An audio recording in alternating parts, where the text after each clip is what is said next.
چونکہ ان کا تعلق مسلم لیگ نون سے ہے تو انہوں نے باقاعدہ طور پر اپنے عہدے سے استعفیٰ دے دیا. تو جو تھوڑی دیر پہلے ان سے میری فون پر بات ہوئی تو ان سے میں نے پوچھا کہ استعفیٰ دینے کی وجہ کیا تھی، تو ان کا یہ کہنا تھا کہ جو فیڈرل گورنمنٹ ہے وہ ان کو کام کرنے نہیں دے رہی، اور جو خاص طور پر جو بار بار وہ اختیارات مانگ رہے ہیں بلدیاتی حکومت کے حوالے سے جو ان کو دیے جانے چاہیے تو وہ بھی ابھی تک ان کو جو ہے وہ نہیں مل سکے، جس کی وجہ سے وہ اب اپنے عہدے پر جو ہے وہ مزید کام کرنا نہیں چاہتے. چودھری بہت شکریہ آپ کا. آئی پنجاب انعام غنی نے 8 افسران کے تبادلے کر دیے. غازی محمد صلاح الدین کو AIG آپریشنز پنجاب اور زاہد نواز مروت کو AIG انسپیکشن پنجاب تعینات کر دیا گیا. فیصل شہزاد کو DPO کاڑا، حسن اسد الوی کو DPO سیالکوٹ اور مستنصر فیروز کو DPO میاں والی لگا دیا گیا ہے. علی ساہی ہمارے ساتھ موجود ہیں، ان سے مزید تفصیلات جانیں گے. علی ساہی بتائیے گا ان تبادلوں کے حوالے سے. پنجاب پولیس میں تقرر تبادلوں کا سلسلہ جاری ہے. گزشتہ روز سے لے کر اب تک تقریباً 50 کے قریب افسران کے تقرر تبادلے کیے جا چکے ہیں. آج بھی IG پنجاب کی جانب سے 8 افسران کے تقرر تبادلے کیے گئے ہیں، جن میں سے DPO میاں والی حسن اسد الوی کو DPO سیالکوٹ تعینات کیا گیا ہے، مستنصر فیروز کو DPO میاں والی تعینات کیا گیا ہے، غلام مبشر میکن کو DPO شیخوپورہ تعینات کیا گیا ہے، غازی صلاح الدین کو AIG آپریشنز پنجاب تعینات کیا گیا ہے، عمر سعید ملک کو DPO شیخوپورہ تعینات کیا گیا ہے. اسی طرح SSP لاہور جو ہیں فیصل شہزاد، ان کو DPO اوکاڑا تعینات کیا گیا ہے، جبکہ رانا اختر جو کہ DPO DG خان تعینات تھے ان کو CPO رپورٹ کرنے کا حکم دیا گیا ہے، جبکہ زاہد نواز مروت کو AIG انسپیکشن کے عہدے پر تعینات کرنے کے حکم جاری کیا گیا ہے. ٹھیک ہے علی ساہی، بہت شکریہ آپ کا. کراچی کے علاقے شیر شاہ میں کپڑے کے گودام میں آگ لگ گئی. 2 گھنٹے سے زائد وقت ہو گیا، آگ پر قابو نہ پایا جا سکا. فائر بریگیڈ کی 10 سے زائد گاڑیاں آگ پر قابو پانے میں مصروف ہیں.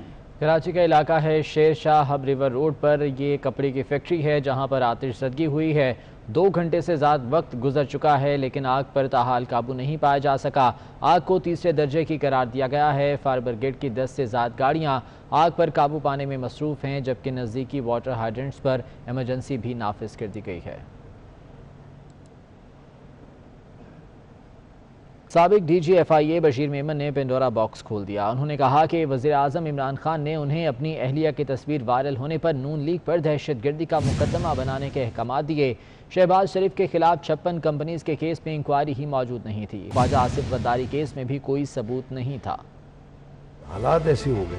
سینئر صحافی مطیع اللہ جان کو دیے گئے انٹرویو میں بشیر میمن نے انکشاف کیا ہے. خاتون اول کی ایک عام سی تصویر سوشل میڈیا پر آئی جس پر مجھے پاکستان کے سب سے بڑے آفس میں بلایا گیا. کوئی تصویر آئی تھی، اس کے حوالے سے بھی ہو رہا تھا کہ یہ ٹیررزم کا کیس ہونا چاہیے. ٹیررزم کیسے ہو؟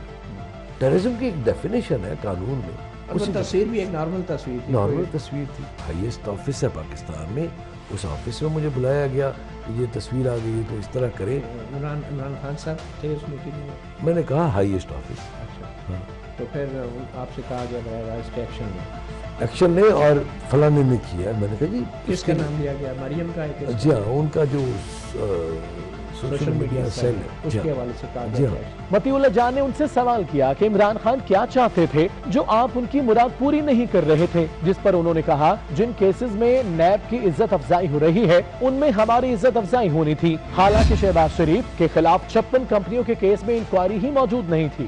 شہباز شریف صاحب کے حوالے سے جی ہاں کیا پرٹیکولر خواہش تھی جو عمران خان صاحب چاہتے؟ وہ جو آج کل چل رہی ہیں چیزیں، پہلے بھی چلتی رہی ہیں. حمزہ شہباز اور دوسرے جو ان کا بیٹا ہے وہ سلمان شہباز، اور پھر ان کی پوری فیملی 56 جعلی کمپنیوں کا. ٹھیک ہے جی ہاں.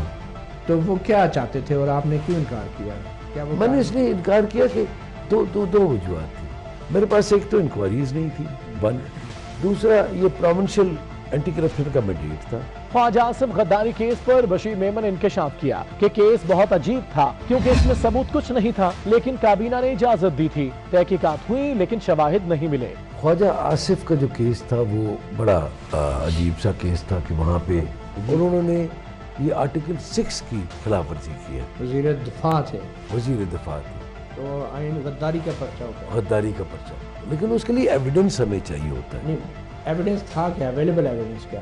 کچھ بھی نہیں. انہوں نے یہ بھی بتایا کہ الیکٹرک کی مالک کمپنی ابراج گروپ کے خلاف انکوائری پر وزیر اعظم نے برا منایا. عمران خان صاحب کیا چاہتے تھے؟ ان کے خیال میں کہ FIA نے بہت خراب کیا کہ ان کے خلاف یہ انویسٹیگیشن نہیں ہونی چاہیے. اچھا. اس کو جو گیس ملی تو وہ یوں اس طرح ملی. میں نے کہا سر وہ ایک الگ بات یہ کہ پیسے تو وہ دے نا, گیس تو اس نے چلائی ہے نا. حکومت نے بشیر میمن کی پینشن روک لی تھی جس کے خلاف انہوں نے عدالت سے رجوع کیا تو گزشتہ دنوں عدالت نے ان کے حق میں فیصلہ سنایا. سابق DG FIA بشیر میمن نے انکشاف کیا کہ وزیراعظم عمران خان خواجہ آصف کی وجہ سے پریشان تھے. انہیں مشورہ دیا کہ اسمبلی میں تقریریں ہوتی رہتی ہیں. وزیراعظم نے ان سے کہا کہ تم خواجہ آصف اور نواز شریف سے گھبراتے ہو. احمد نورانی کی ٹویٹ پر وزیر داخلہ اعجاز شاہ نے کہا کہ کارروائی کرو. اعجاز شاہ کو کہا کہ کارروائی نہیں بنتی, اگر کرنی ہے تو عدالت جائیں. اعجاز شاہ نے کہا کہ اس کی ٹانگیں توڑ دو, میں عدالت نہیں جاؤں گا. زیادہ ڈسٹرب تھے اور ان کا خاص طور پہ یہ خیال تھا کہ چونکہ خواجہ آصف اسمبلی میں بہت زیادہ تقریر کرتے. میں نے کہا سر اسمبلی کی تقریر پہ کوئی FIA تھوڑی ایکٹیو ہوتی ہے. آپ نے کہا یس میں آپ کو مطیع اللہ جان صاحب آپ کو جو میں بات کر رہا ہوں یہ اس کے آپ کو گواہ بھی ملیں گے اور میں کوئی ایسی بات نہیں کر رہا ہوں جو کوئی نہ کی ہو. میں پہلے بھی یہی کرتا رہا ہوں بالکل سیدھا. اینڈ کیسے ہوئی میٹنگ؟ اینڈ میٹنگ یہ ہو گئی کہ پرائم منسٹر صاحب اٹھ گئے اپنی کرسی سے اور وہ پھر مطلب ظاہر ہے پرائم منسٹر صاحب اٹھ گئے تو ہمیں بھی اٹھنا پڑا اور انہوں نے کہا کہ تم جو ہے وہ مطلب گھبراتے ہو. میں نے کہا جی میں گھبراتا ہوں, میرا کیا تعلق ہے مجھے یہ بتا دیں, یا تو کوئی تعلق بتا دیں. کس سے گھبراتے ہیں, کس چیز؟ خواجہ آصف سے, میاں نواز شریف سے. میں نے کہا جی یہ میں سندھ کا رہنے والا, مجھے وہ جانتے بھی نہیں ساتھ, اور وہ بھی تھے. کیا کہا اعجاز شاہ صاحب نے؟ انہوں نے کہا کہ یہ وزیر داخلہ تھے. جی ہاں, تو ابھی نئے آئے تھے تو ان کا خیال یہ تھا کہ چونکہ میں منسٹر انٹیریئر ہوں تو مجھے میرے لیے کسی نے کہا ہے تو یہ ہونا چاہیے وہ ہونا چاہیے. میں کہا بالکل ہونا چاہیے, لیکن قانون یہ کہتا تھا پھر منسٹر انٹیریئر تک ہی ہونا. میں کوٹ جاواں آپ نے اسی طرح کہا نہیں, انہوں نے کہا میں کوٹ جاواں. تو میں نے کہا سر وہ کتنے جانا؟ اچھا. میں نے کہا سر کوٹ ہی جاواں گے. نہیں یہ کیا بات تھی, میں کوٹ کیوں جاؤں, ٹانگیں توڑ دو یہ کر دو. میں نے کہا اچھا بریگیڈیئر اعجاز شاہ نے کہا. جی نبی صاحب بہت شکریہ آپ کے وقت کا. ایک نیا پنڈورا باکس کھول دیا ہے سابق DG FIA نے. بہت بڑے انکشافات ہیں جو کہ ہوئے ہیں خصوصاً وزیر اعظم عمران خان کے حوالے سے کہ جب ان کی اہلیہ کی تصاویر وائرل ہوئیں تو نون لیگ پر دہشت گردی کا مقدمہ بنانے کا بھی انہیں کہا گیا. کس طرح سے آپ دیکھ رہے ہیں اور کیا اثرات ہوں گے اس کے آنے والے دنوں میں؟ بہت شکریہ. دیکھیں اس گفتگو سے ہمیں یہ بخوبی پتہ چلتا ہے کہ یہ کس قسم کا طرز حکومت ہے, اس نظام کو کیسے چلایا جا رہا ہے, اور اس کے شواہد ہمیں آئے روز دیکھنے کو ملتے ہیں. ایک تو یہ پوائنٹ ہے, اور کرنے والی بات یہ ہے اس وقت اور سوچنے والی کہ جو کچھ بشیر میمن صاحب نے کہا یا اس سے پہلے جو چند چیزیں اور سرفیس ہوئی ہیں مختلف ذرائع سے, وہ پبلک میں پہلے آ چکی تھی. حتیٰ کہ 2014 کے دھرنوں کی سٹوری جو ہے اس کے آگے پیچھے کیا ہوتا رہا وہ بھی سب کچھ آ چکا تھا. اب یہ چیزیں سامنے آ رہی ہیں. پہلے ایک حکومت کو لپیٹا گیا اور اس کے بعد ایک ایسی حکومت مسلط کی گئی جس کا وزیر داخلہ یہ کہہ رہا ہے کہ فلاں ساتھی کی ٹانگیں توڑ دو, جس کا وزیر اعظم یہ کہہ رہا ہے کہ دہشت گردی اور غداری کے مقدمے درج کیے جائیں سیاسی مخالفین پر, اور ایک سابق حکمران خاندان جو ہے اس کو عبرت کا نشان بنا دیا جائے اور اس کے لیے کسی قانون کسی آئین کی پرواہ نہ کی جائے, بس راستہ نکالیں.